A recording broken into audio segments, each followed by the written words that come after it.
Boas-vindas a mais uma live das 12h15. Hoje com o tema O que aprendi em Harvard. Confiança. Vou mostrar para você como construir um ambiente de confiança, como construir um ambiente de confiança e como você pode construir um ambiente de confiança no seu negócio. Beleza? Enquanto o pessoal está chegando aqui, deixa eu contar uma história de onde vem isso aqui, né? E uma das coisas que me chamou a atenção quando eu cheguei lá em Harvard é o seguinte: é um complexo, né? Que é uma cidade, tem um monte de campos, vamos dizer assim, mas não são campos, são... É como tem aqui nas grandes universidades, você tem um prédio lá, outro prédio aqui, mas aquilo ali é um bairro inteiro, praticamente. Então, você passa por uma guarita e depois você tem conjunto de prédio por um lado, você tem os dormitórios, que são verdadeiros quarteirões, pelo outro, tem as bibliotecas, aí tem os jardins.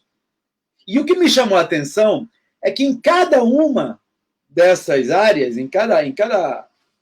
Você entrava na biblioteca, por exemplo, e não tem só livros, tem cadernos, tem blocos, tem lápis. Cara, lá tem pilô, tipo esses daqui, blocos um em cima do outro, e assim, tudo livre. Tem resmas de papel para você trocar nas impressoras. Lá nos dormitórios, eu ficava num dormitório que era um conjunto de 8 quartos, né? Era um corredor com 8 quartos e uma antessala, uma mesa de reunião e uma espécie de escritório compartilhado. Então tinha impressora, tinha cafeteira. Cara, cheio de cápsulas de café, de saquinhos de açúcar, saquinhos de chá, e tudo alto nível, não é saquinho de chá Renner, não, era coisa boa. E aí eu falava assim, bicho, como é que as pessoas não roubam aqui, né? Mas claro, o cara está pagando R$100 e poucos mil para ir lá, não está preocupado em roubar saquinho de chá. Mas o acesso era mais ou menos liberado. A gente entrava com crachá, então não era acesso livre, mas muito, muito liberado, muito livre. E aí isso me contrastou. Eu tinha acabado de voltar do Brasil, numa dessas voltas, né? E eu tinha ido visitar uma empresa que eu estava pretendendo investir, que eu estava pretendendo comprar. É um cliente nosso que estava querendo vender a empresa e eu estava indo lá, fui visitar as instalações. E me chamou a atenção que na hora que eu precisei ir ao banheiro, a gente estava visitando a empresa, era uma indústria, e eu precisei visitar o banheiro. Aí eu fui no banheiro e o cara falou: peraí, leva papel higiênico. Eu falei: como assim? Não, só vou lavar a mão. Aí depois que eu entendi, eu fui lá e não tinha papel higiênico, estava escrito ali: cada um tem que levar o seu papel higiênico. Eu perguntei: vem cá, o que é isso? Como assim, cada um tem que levar o seu? Porque se botar ali, o papel higiênico some. O pessoal leva o papel higiênico para casa. Cara, isso foi um choque para mim, porque tá na outra ponta, né? Quer dizer, você não colocar papel higiênico nos banheiros, com medo de que os empregados levem papel higiênico roubado para casa, e do outro lado, né, comida, bebida, material de escritório liberado sem nenhum tipo de controle. E aí isso me trouxe a pensar como é que se constrói um ambiente de confiança. E aí você vai dizer: é Brasil, o pessoal não tem dinheiro aqui, os pobres roubam. Nada disso. Tem a ver com valores, tem a ver com a cultura que você cria na empresa, e eu tive a oportunidade de testar isso nos meus negócios e ver que realmente funciona. Então é sobre isso que eu vou falar, como você sai de uma cultura em que tem que guardar papel higiênico para o pessoal não roubar e entra numa cultura em que você pode botar as cápsulas de café, que você sabe que cada um só vai usar o que tomar realmente dentro do negócio. Beleza? Então, deixa eu dar as boas-vindas a quem está aí. Guilherme, boa tarde, Guilherme. Ítalo, Tom Surton. Tom Surton é da Leila, né? Pessoal do meu grupo de mentoria. Maravilha. Então, boa tarde a todos vocês. Vamos falar sobre confiança. Eu recomendo a vocês, não precisa ir para Harvard, mas eu recomendo fazer um curso fora, viu? Se você tiver a oportunidade, tem cursos até de uma semana que dá para fazer. Você tem contato com uma realidade diferente, é outra realidade. Olha, eu já estudei em várias boas universidades, já estudei em Wharton, e já estudei em universidades de segunda linha nos Estados Unidos. Eu fui para a Syracuse University, uma vez eu fiz um curso de empreendedorismo, muitos anos atrás, né? 90 e pouco. Não, 2000 e pouco, foi 2003, 2004. E eu fiz uma semana num curso da Syracuse University. Syracuse fica em cima de Nova York, na costa leste americana, na fronteira com o Canadá, e campus super bonitinho, mas é uma espécie de Estácio de Sá americana, né? Mas olha, dá água para o vinho com as universidades brasileiras. Impressionante. Também, nada a ver com Harvard, mas as bibliotecas, as pessoas, o comportamento das pessoas é diferente. Sabe, aluno levantando a mão para pedir a palavra. Eu tive a oportunidade de dar aula para os alunos, né? Foi um curso para professores. Eu era professor de planejamento de negócios na PUC-Rio. E aí eu ganhei uma bolsa, fui eu e o meu colega César Salim, fomos lá para fazer um curso de formação de professores de empreendedorismo. Então, ficamos uma semana lá e foi muito legal. Eu tive a oportunidade de dar aula para os alunos lá, uma aula, né? E o curioso é que eu fazia a pergunta e ninguém respondia. Depois eu percebi que lá o professor chama o aluno, né? Você, o que você acha? Aqui é uma bagunça, né? Você fala um negócio. Então, assim, um pouco isso daí é cultura, porque isso aí você ensina. Então, a mesma coisa nas empresas. Então, como eu falei, o que me chamou a atenção foi essa disponibilidade que tem nos campos lá da universidade, em contraposição com essa burocracia. Aqui eu lembro que, como professor da universidade, se eu quisesse papel, eu tinha que ir na secretaria assinar uma requisição para pegar uma resma de papel para a impressora. Pra você ter ideia. Então, você vê a contraposição de confiança e não controle versus burocracia deslavada que impede, inclusive, e atrapalha o funcionamento. Muitas vezes eu levava meu material de casa para não ter que passar pela burocracia para fazer os pedidos dentro da universidade. E aí isso traz... De onde vem isso aí? Isso vem porque muitas vezes a gente se pergunta: se eu tivesse mais confiança no fulano, seria mais fácil delegar essa tarefa para ele. Quantas vezes a gente não pensa isso, né? Se eu confiasse mais, eu passaria mais as tarefas. Aqui não confio tanto nele. Eu não confio que ele vai conseguir fazer a coisa diferente. Então, o resultado não é a gente segurar mais tarefas porque, entre aspas, não confia. O resultado é confiar. É como é que você faz para confiar mais nessa pessoa para você poder delegar, para você poder fazer as coisas. Então, e assim, eu entendi lá que você... a confiança é um músculo. Você tem que exercitar. Não é uma coisa que já nasce. Você conhece uma pessoa, você não confia nela de tacada. Você tem que exercitar, e é um músculo que, como qualquer músculo, demanda tempo. Não adianta você agora começar a fazer 50 mil flexões, você não vai ficar saradão de uma hora para outra. Preferível não. O único jeito é você fazer 10 flexões por dia, todo dia. Então, confiança é isso. Demanda um contato diário, demanda... Tem um livro muito bom que eu li algum tempo atrás, chamado Momentos da Verdade. Quer dizer, a confiança demanda que aconteçam situações nas quais essa confiança é testada e você passa nesse teste com chave de ouro, isso vai construindo confiança. Eu digo que cada vez que a gente briga com alguém, pode ser a esposa, pode ser um cliente, pode ser um fornecedor, é nas brigas, nas discussões que você vê como o outro cara se comporta. Né? E inclusive, tem ditados aí que são conhecidos de que você só conhece o teu cônjuge de verdade quando você se divorcia dele, né? Que é aí que as garras aparecem. Então, não precisa ser tão radical, mas existem situações em que dá para testar o relacionamento de confiança e construir essa confiança. Então, assim, no nível mais básico, confiar em alguém é saber que essa pessoa vai ter a responsabilidade de fazer o que se espera que ela faça. Esse é o nível mais básico da confiança. É saber que ela vai ter a responsabilidade. A palavra-chave aqui é responsabilidade.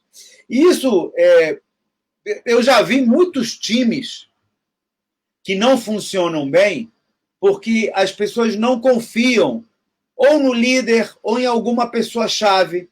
E aí o cara acaba fazendo ele mesmo. Eu tive essa situação agora, poucos minutos atrás.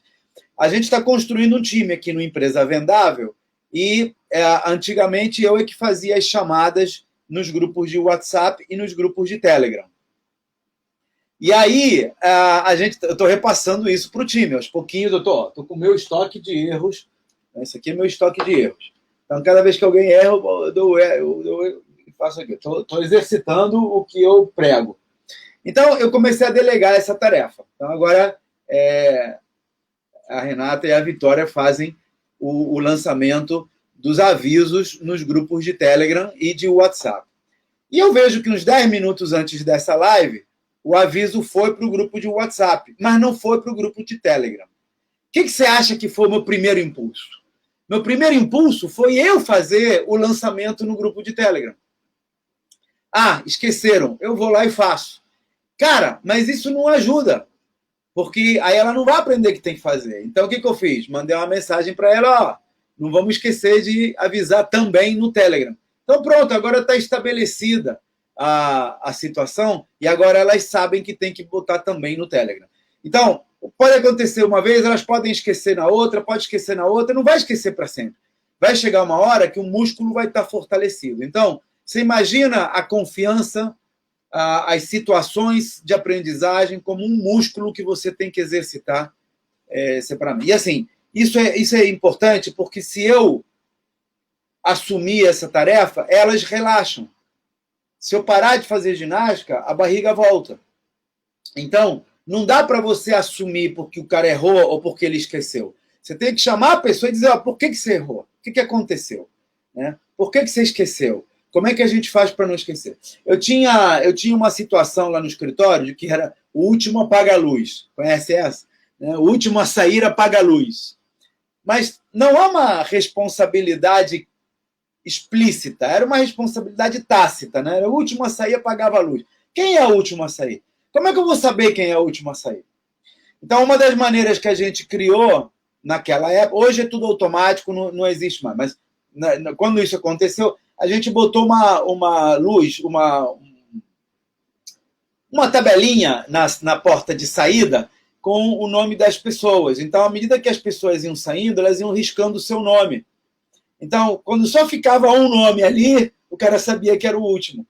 Então, cada setor tinha a sua tabelinha de responsáveis. Então, todo mundo é responsável, fui saindo, não sou mais responsável. Fui saindo, não sou mais responsável. Ele marcava ali que estava saindo, quando só sobrava um, não tinha que marcar, ele tinha que apagar a luz. Tá? Isso acontecia também na limpeza dos banheiros. Eu tinha um time, tinha 2, 3 pessoas para limpar o banheiro. Então, como é que a gente sabia quem foi que limpou da última vez? A gente tinha uma tabelinha, isso tem, muitos banheiros existem, uma tabelinha que botava que hora que o cara limpou e assinava. Então, você tinha um rastreio de responsabilidade. E aí vem a chave. Então, assim, as 2 dicas que eu te dou com relação a essa primeira questão básica é, primeiro, deixa muito claro de quem é a responsabilidade por cada tarefa. Então, o último apaga a luz, quem é o último? Tem que ver qual é o estoque mínimo para não deixar faltar o estoque. Ok, quem é o responsável por não deixar faltar o estoque? Então, sempre que possível, atribua a alguém a responsabilidade por essa alguma coisa. E deixe claro para esse alguém e para todos os demais que essa pessoa é a responsável. E a segunda coisa, que é tão importante quanto a primeira, é tem que ter algum mecanismo para rastrear o crédito ou a culpa dessa responsabilidade. Você tem que saber a quem dar crédito se algo aconteceu bem feito ou a quem culpar se algo não aconteceu bem feito. Então, é fundamental que existam essas duas coisas, a responsabilidade e a rastreabilidade. Em inglês chama-se accountability, né? Seria a forma de contabilizar, né, essa pessoa, de responsabilizar essa pessoa. Então, essa é a primeira dica da live. E aqui eu separei aqui três itens mais, na verdade são mais, de como você faz para criar essa confiança. Quando a gente se vê... E assim, por que eu preciso criar essa confiança? Por que é importante criar essa confiança? Porque 3x4 eu me vejo sobrecarregado. E sempre que alguma decisão tem que passar por mim, isso acontece 3x4. Agora, no Empresa Vendável está acontecendo. 3x4 eu me vejo na necessidade de homologar. Está acontecendo, por exemplo, no português. Eu sou obcecado com um português bem escrito. E eu escrevo razoavelmente bem o português. E é difícil achar pessoas que escrevam bem. Então, 3x4 as pessoas fazem erros que me incomodam. É uma crase mal colocada, uma conjugação mal feita, e aquilo me incomoda. Então, quando as pessoas publicavam em meu nome, que às vezes acontece, e vinha um erro de português, eu ficava possesso. Porra, o pessoal vai achar que eu escrevo mal. E assim, não é legal, não me sinto bem. Então, eu tinha colocado eu tinha me colocado no pipeline, na linha de produção, eu tendo que homologar toda e qualquer publicação que vá com o meu nome. Essa era a regra. Toda e qualquer publicação assinada pelo Cláudio tem que vir para cá para eu homologar. Isso foi o segundo passo. O primeiro passo era toda e qualquer publicação. Né? Aí depois falei, não, então quando forem publicações assinadas por mim, eu quero homologar antes, quero ter a palavra final. E aí, o que aconteceu? Eu estava engargalando muitas publicações automáticas, porque os artigos ou as coisas que você vê são minhas mesmo. Eu que escrevo, então eu escrevo e homologo. Mas tem muita coisa que é automática. Por exemplo, os avisos. Né? Os avisos de que vai ter live, avisos de que vai ter aula. Então, isso tudo é automático, a equipe que posta. O e-mail que vai convidando para a aula é a equipe que posta. Mas é um convite meu. E sim, se você responder, eu recebo a resposta. Então, todas as mensagens que você recebe com Cláudio Nazajon assinando, a resposta vem direto para mim. Pode responder que eu leio ninguém lê, é eu que leio. E aí, eu reparei o seguinte, que essa necessidade de homologação estava engargalando os processos e eu estava sobrecarregado. Aí alguém sugeriu, foi o José, que eu colocasse uma instância de homologação, mas que não necessariamente fosse minha. Então, nós pegamos duas pessoas que escrevem bem o português, que são redatores, e aí agora ou eu ou algum desses redatores tem que homologar, e obviamente que eles vão para eles, que é mais fácil. Então, há uma instância de homologação, de revisão do português. Então, é isso. É você tentar delegar criando processos que gerem... algumas dicas que eu te dou aqui para melhorar esse estilo de liderança que eu aprendi lá, que eu vi que assim, o time lá tinha essa coisa. Eu via, por exemplo, lá tem uma secretaria, todo prédio tem uma espécie de recepção, que na verdade é uma secretaria que tem uma pessoa, né, às vezes tem até mais de uma pessoa, para dar atenção aos alunos ou aos professores. Então lá tinha um negócio chamado Office Hours. Tinha, não, tem, né? Você tem, todo aluno lá tem direito a marcar encontros com os professores.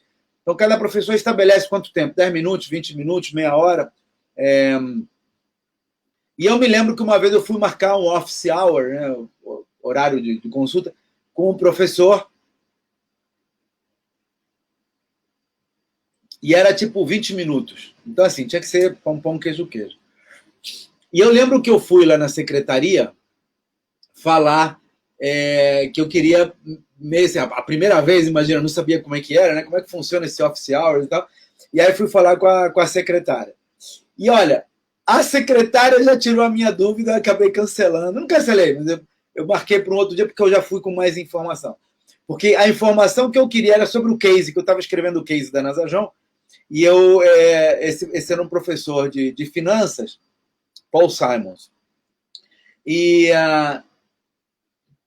eu queria entender como é que eu apresentava o relatório. E aí quando eu fui falar com a secretária, para ela marcar, ela mesmo já me deu os insights que eu ia pegar com o professor. Então, essa autonomia que ela pegou, eu falei, vem cá, todo mundo é assim, eu falei, não, esse cara, ele com a gente, ele vai ensinando, ele ensina, são alunos da faculdade também lá. Então, eu acho que essa coisa de você ensinar e ir colocando, ensinando o teu time, faz com que essa demanda não chegue a você. Você vê, o cara eliminou, né, abriu um espaço no seu office hours simplesmente porque a secretária dele conseguiu resolver a situação antes de eu precisar falar com ele. Então, é um movimento contrário ao que muitos empreendedores fazem, de querer deixar para si por se sentirem poderosos. Então, essa é uma necessidade que não é boa. Então, assim, bom senso. Bom senso, cara, é exercício. Bom senso, cada um tem o seu. Então, o que a gente tem que fazer? A gente tem que ensinar para as pessoas qual é o nosso bom senso. Como é que eu penso? E a maneira que eu faço de fazer, que eu tenho de fazer isso, é como esse meu professor de Harvard. Ele mostra para a secretária, para o time dele, né, como é que ele toma as decisões. Então, depois eu soube, ele encontra com essa galera uma vez por dia, uma vez por semana, e diz, olha, aconteceu isso, isso e isso, eu decidi fazer desta e dessa forma, e o que me levou a decidir dessa e dessa forma foi isso, isso e isso. Então, eu fiz isso, olha, uma vez, eu tinha um cliente importante, que ele perdeu um prazo, porque ele mandou uma solicitação de suporte, cara, nos 46 do segundo tempo. E a gente já tinha encerrado o suporte, a gente só deu a resposta no dia seguinte, ele reclamou que a resposta só veio no dia seguinte, ele teve que pagar uma multa e que correspondia a gente pagar a multa. E a gente ficou discutindo um pouco sobre isso, e dizer, cara, não estou entendendo, você me liga fora do horário de atendimento, nos 46 do segundo tempo, quer dizer, no último dia que você tem 30 dias para mandar uma guia. No 30º dia, depois do horário de expediente meu, ele tinha até meia-noite para mandar, mas o meu expediente tinha até 8 horas. Ele me ligou às 8h04, 8h05, que tem a gravação da ligação. Que essa discussão ficou, né? Não, eu liguei no horário, não, você ligou às 8h04, está aqui, ó. Aí eu mostrei. Não, porque vocês têm que pagar multa, porque se vocês tivessem sido mais claros e tal, não sei o quê. Bom, conclusão, vou contar a história, encurtar a história. Nós acabamos oferecendo para ele o equivalente a metade da multa em serviços. Foi um acordo que nós fizemos. E o pessoal da minha equipe ficou tiririca, até porque quando ele fez a reclamação, digamos, usando termos bastante agressivos com a equipe, né? Só faltou xingar a mãe. Então, o pessoal estava muito pé da vida, porque eles não viam como nós tínhamos responsabilidade sobre isso, e para eles, nós chegarmos a um acordo era um absurdo. Então, nos casos de advogado tem muito isso, né? O cliente não topa chegar a um acordo, e papai falava, mas vale um mau acordo do que um bom pleito. Mas é muito difícil você internalizar isso. Então, eu juntei a equipe e disse, galera, esse é um cliente que deixa para a gente R$27 por ano. Ele está questionando uma multa de R$1.500 e nós estamos acertando com R$700 em serviços. Então, assim, não tem o que discutir, porque o cliente já tentamos mostrar o nosso lado, já mostrei que a gente não teve responsabilidade nisso, não houve culpa, mas, assim, não tem com quem falar, ele se sente mal, ele acha que a gente devia ter deixado mais claro, ele tem o seu lado, ele tem o seu ponto de vista. Nós já estabelecemos o nosso. Ele não vai fazer nenhum pleito, mas ele vai ficar insatisfeito. Eu quero um cliente de R$27 mil por ano insatisfeito? Resposta, não quero. Então, se eu tenho que botar ali R$700 em serviços, quer dizer, que vai me custar 200, para um cliente que gera 30 mil, não tenho o que discutir. Eu estabeleço o meu critério, eu digo como é que eu pensei e passei para eles. Dali para frente, o time já tem critérios para usar um bom senso deles que seja mais parecido com o meu bom senso. Porque o meu bom senso, ele leva em consideração não só a razão ou a falta dela, a culpa ou a falta dela, mas leva em consideração o custo do cliente, o valor vitalício do cliente, o quanto esse cliente indica outros clientes ou não, o quanto ele consome de serviço. Eu tenho uma visão mais holística, mais completa. Eu que sou o dono da empresa, sou o CEO da empresa. Esse funcionário não tem. Então, óbvio que o bom senso dele vai ser diferente do meu bom senso. Ele só vê aquele espacinho dele. Então, de quem é a culpa? É minha. Compete a mim passar para o meu time o meu ponto de vista. Como é que eu faço isso? Sempre que eu tomo uma decisão que não é natural para eles, ou que eles pensam diferente, eu explico qual foi o racional da minha decisão. Como é que eu decidi. Tá? Outra coisa que eu falo é o seguinte, novamente, para quem não sabe, isso aqui é o meu estoque de erros. Ó, tem erro para burro aqui, estoque para burro. Então, toda vez que o cara erra, eu pego aqui e dou para ele. Ó, o que aconteceu? E eu começo dessa maneira. O que levou você a agir dessa forma? Eu não começo criticando. Eu não começo dizendo como ele deveria ter agido. A minha primeira colocação é: por que você agiu assim? O que levou você a pensar dessa forma? E não é natural e não foi sempre assim, tá? Mas eu estou te passando já resultado da experiência. Porque quando você age com curiosidade, primeiro, você entende o ponto de vista dele. E com isso você pode estar entendendo o ponto de vista de várias outras pessoas que pensam igual. Então, o primeiro passo é esse, é entender por que alguém agiu dessa maneira.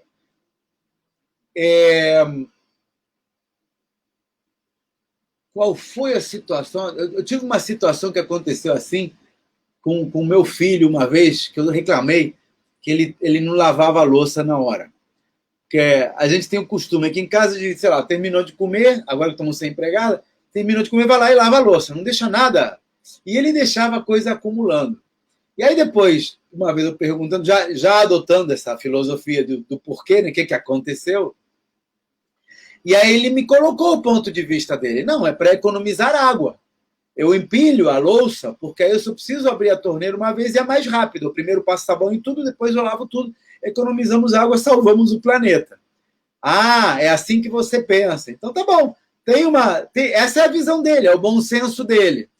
Assim, na minha casa, minhas regras, vamos passar a lavar depois de cada refeição, mas pelo menos eu entendi o que estava acontecendo e, principalmente, dei a ele o espaço para explicar como ele pensa. Então, primeiro item, bom senso é um músculo que você tem que exercitar. Cada um pensa de um jeito, então explica como você pensa para eles poderem ser. 2, reconheça que falhas acontecem e tenha o seu estoque de erros à mão. Eu normalmente admito até 10 erros por atividade, nunca precisei chegar em 10. Terceiro, quando alguém errar, pergunta por quê. Seja curioso antes de ser crítico. Tá? E quarto, estabeleça princípios em vez de regras. Tá?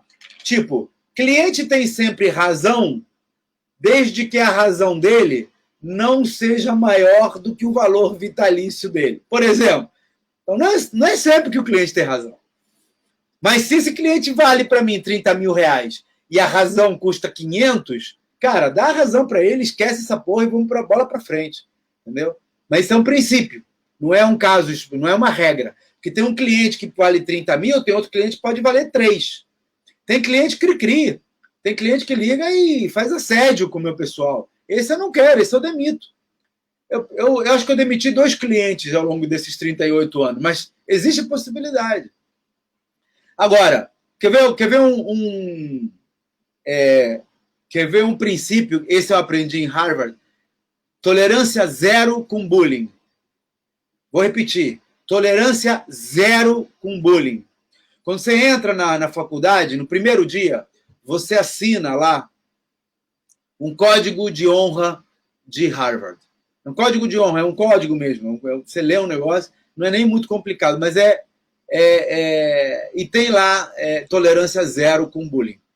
E eles acreditam muito nesses códigos de honra. Então, por isso que depois eu vi que tem tanta coisa disponível. Quer dizer, roubar é ir contra esse código de honra. Então, eles confiam em você até prova em contrário. E eles levam muito a sério esse código de conduta que eles chamam. Código de conduta. Eles chamam de código de honra, na empresa chamam de código de conduta. E código de conduta, no meu caso, é tolerância zero com bullying. Agora, isso demanda, é fundamental, quando você coloca alguma coisa no código de confiança, ou no código de honra, ou chame como você quiser, no tratado, é fundamental que você possa exercê-lo e esteja disposto a exercê-lo. Nós, na Nasajon, por exemplo, nós estamos dispostos a exercer. Tolerância zero com bullying. Isso significa, cada vez que eu vejo alguém tratar mal um colega ou um subordinado, não precisa nem ser chefe, não. Pode ser uma pessoa. Se o cara tratou mal ou fez algum bullying, pode ser, sei lá, alguma palavra homofóbica ou racista, ou pode estar zoando de alguém, veio mal vestido. Alguma coisa que possa deixar a outra pessoa desconfortável, eu ajo imediatamente. E eu ajo no alto do meu título de fundador, eu tenho crachá. Mas todo mundo na empresa tem carta branca para agir dessa maneira e agem. Às vezes com denúncias anônimas ao RH. A gente criou os espaços, a gente criou os mecanismos que permitem a qualquer funcionário fazer uma denúncia anônima para denunciar bullying, por exemplo, situações que possam constranger ou deixar desconfortável algum funcionário. Isso é fundamental. Agora, você, como dono, você precisa estar disposto a ir até as últimas consequências. Mesmo que a pessoa seja um top performer, um cara de alto desempenho. Então, nós lá temos 2 cartões amarelos e um vermelho. Primeiro cartão é um cartão amarelo, segundo cartão é um cartão amarelo, e o cara já é avisado, um cartão... Primeiro é um amarelo pintinho, o segundo é um amarelo pesado, o terceiro é cartão vermelho. Então, primeiro descuido a gente chama para uma conversa, segundo descuido a gente chama para uma advertência, terceiro descuido, no mesmo coisa, ele vai embora. E olha, eu tenho um caso de um vendedor, ele era responsável por metade das vendas do mês. Na época nós vendíamos tipo R$1 milhão, ele vendia 400 mil, ele sozinho vendia 400 mil. Só ele. Mas era insuportável. Insuportável. Ele gritava com as pessoas, ele sentia o rei da cocada preta. Assim era. E a gota d'água foi quando ele por um descuido nosso, as regras para o cara virar um top 20, que são os caras que a gente reconhece como melhor, com os que têm melhor desempenho, e aí, a partir desse melhor desempenho, eles ganham um lugar na parede dos tops.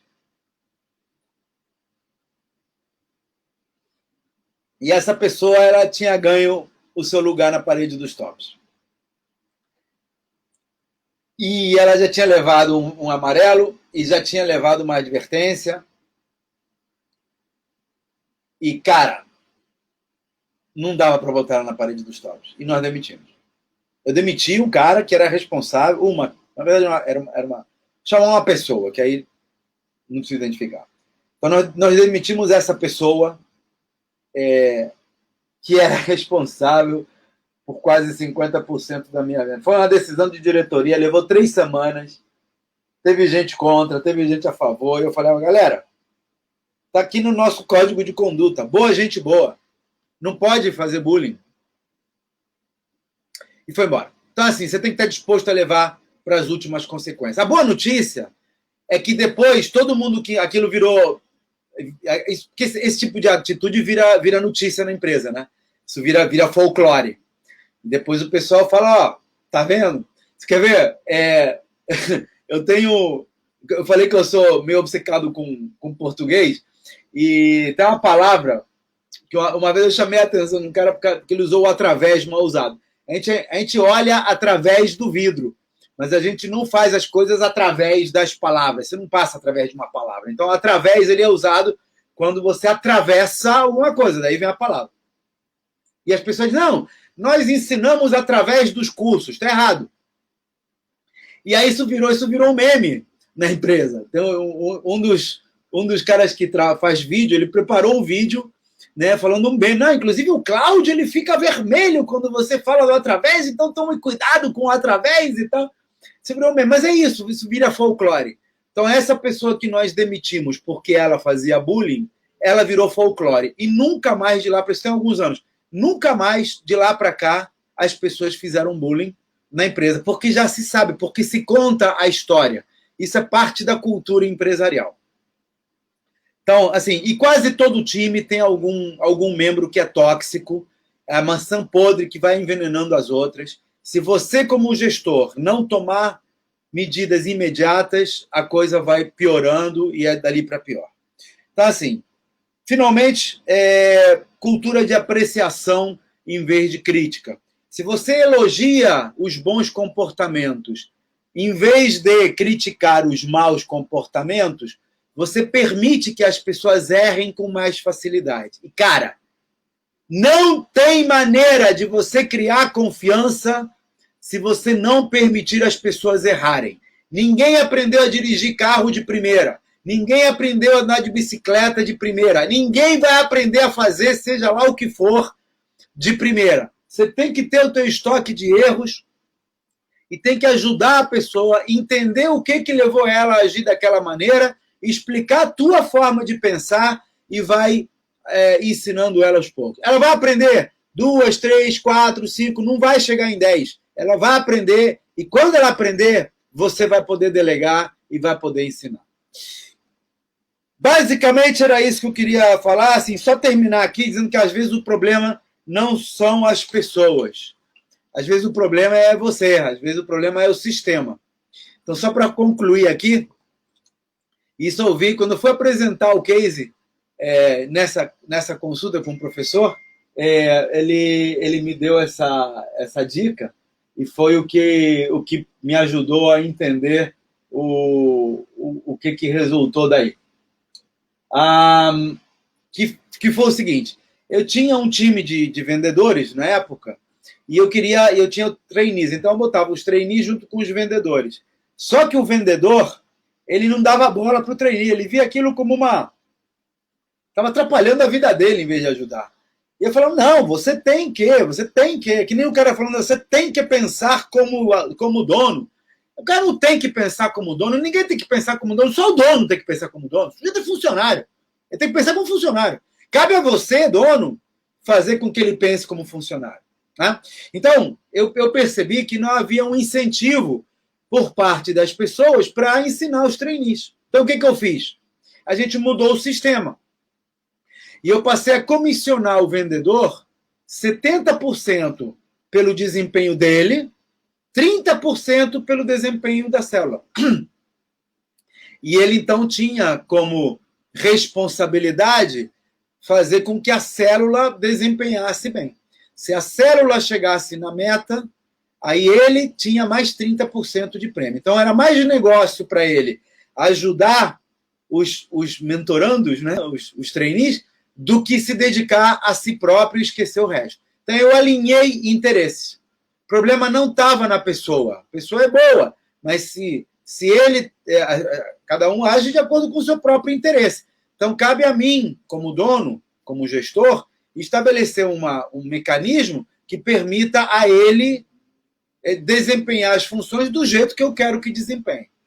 Isso leva tempo, você vai ajustando, todo mês a gente faz ajustes novos, mas fica a dica. Às vezes o problema não é a pessoa, é o ambiente em que ela está, é o sistema, é o método que ela usa, é o sistema em que ela está inserido.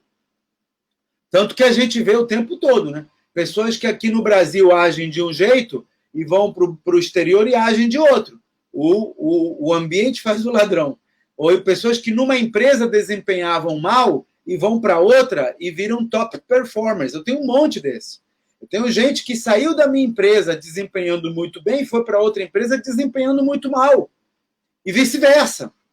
Gente que saiu da minha empresa desempenhando mal e foi para outra, ou montou seu próprio negócio desempenhando bem. Então, assim, o ambiente que ela está, o sistema, a metodologia podem ser o problema. Às vezes o problema não está na pessoa, está no lugar onde ela está. Você tem um problema, uma pessoa que, sei lá, na redação ela é muito ruim, você bota ela na produção, ela é muito boa.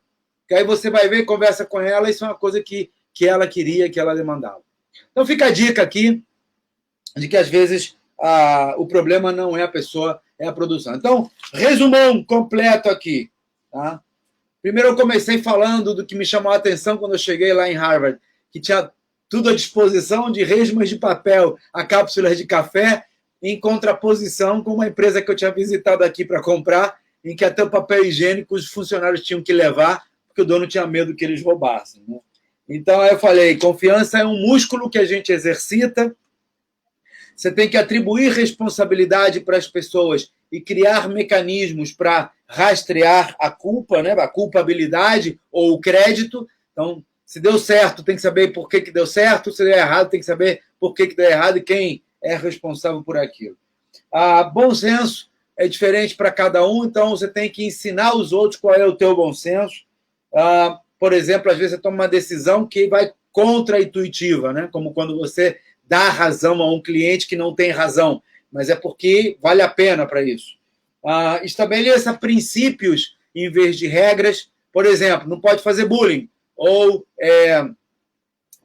o cliente tem razão até o valor do seu custo vitalício. Quer dizer, você pode estabelecer princípios que deem autonomia aos funcionários a decidirem de acordo com os princípios e não de acordo com as regras. É o tal do espírito da lei em vez da letra da lei. Né? Cria uma cultura de apreciação em vez de crítica, porque isso dá margem a erros, e pense que às vezes o problema está em você, no sistema, na metodologia e não nas pessoas. Pessoal, amanhã eu tenho mentoria ao vivo com o Washington, da empresa de logística.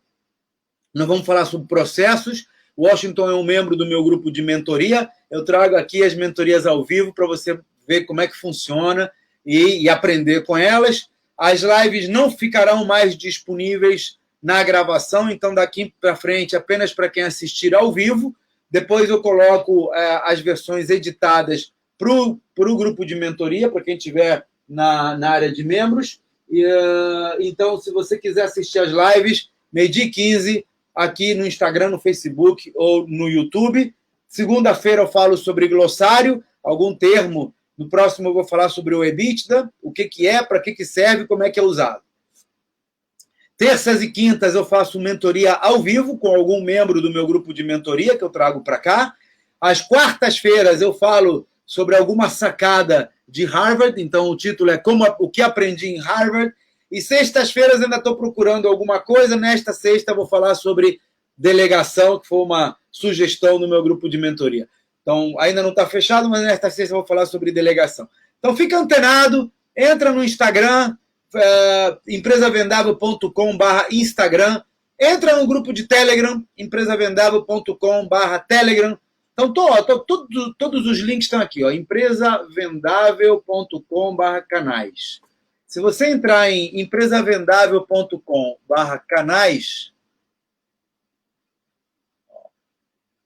empresavendável.com/canais, você vai ver todos os links para os canais. E já está aberta a temporada de inscrição para o próximo seminário Empresa Vendável. Dia 25 de janeiro começa a primeira aula do seminário Empresa Vendável, um seminário 100% online, 100% gratuito. É uma semana inteira de conteúdo sobre como você transforma a tua empresa em emprego, uma empresa que demanda a tua presença na operação, que exige de você 10, 12, 14 horas por dia, e faz uma empresa vendável, uma empresa que não depende de você na operação, o teu papel é na estratégia, por isso você pode tirar 30 dias de férias, sem ligar para o escritório, você tem um valuation, uma valoração da tua empresa 4, 5 vezes maior da que você tinha antes, e você pode vender se e quando quiser, tornando a tua empresa um ativo, como um carro ou um imóvel. Seminário Empresa Vendável começa dia 25 de janeiro, a inscrição é gratuita, empresavendável.com.br. Vejo você na próxima live, às 12h15, aqui no Instagram. Um abraço a todos. Deixa eu ver se tem perguntas aqui no Instagram. Ítalo, Estúdio, Everton, boa tarde. Ali, não é? Isso se chama preconceito linguístico. Descobri outro dia. O que foi isso? O através? Empresavendável.canais, sou eu. Bom, beleza, show de bola. Ok, pessoal. Obrigado pela participação. Ó, gostou? Bota um joinha, bota um ok, compartilha, entendeu? Bota um coraçãozinho. Alguma coisa para eu saber que você gostou, que vale a pena eu estar aqui e de que essas lives têm algum valor para você. Maravilha? Obrigado pela participação e até a próxima live das 12h15, amanhã às 12h15, aqui neste canal. Um abraço.